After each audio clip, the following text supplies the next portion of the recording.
Hey. Just wanted to share something that I'm thinking about um, in regards to your biggest critic. And there's no surprise here. I think I mentioned it before. The biggest critic is me, is myself, is my mind, the way I think about myself and the things that I do.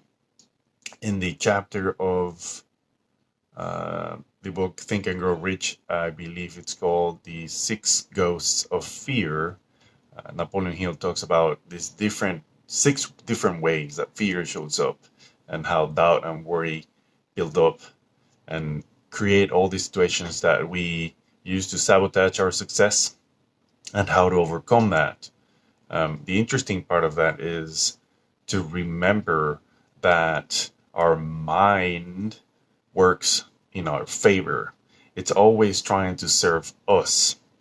So the reason that we would sabotage ourselves or prevent ourselves from pursuing what we want is really because our mind is trying to save us from danger. It's trying to um, protect us from some version of dying, like some allegedly danger that we're gonna die if we try to do something else.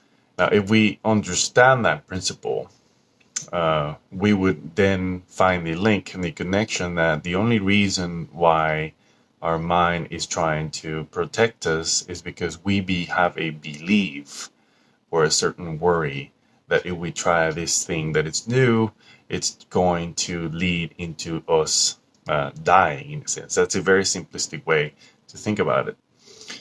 So one way to battle and overcome this safety mechanism is to start changing the way we think about things.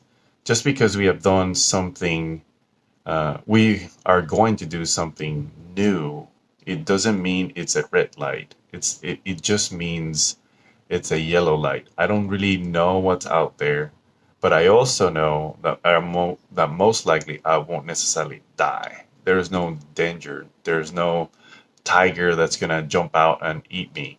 There's no snake that's gonna bite me and kill me with poison. Um, those are real. Those are the reality is that those things don't necessarily exist for most of the things that we're gonna try.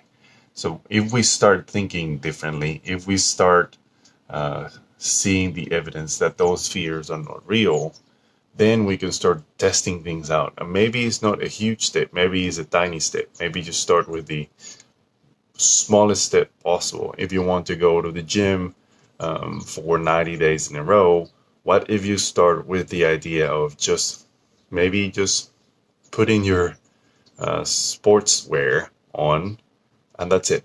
You start with that, and then the next day, that's your goal. You put your clothes on, your sportswear on, your sneakers, and maybe you take one step, and then that's it. That's your goal.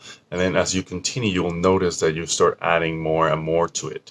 Another way could be just, what if you just go to the gym, go in, and then exit the gym? It sounds kind of stupid and silly, but what you'll notice is that things will actually work out because you start adding, like you start getting excited, you start getting motivation, and you start doing the new things. So find the smallest step, find the evidence that those fears that you have are not real, and then keep moving forward.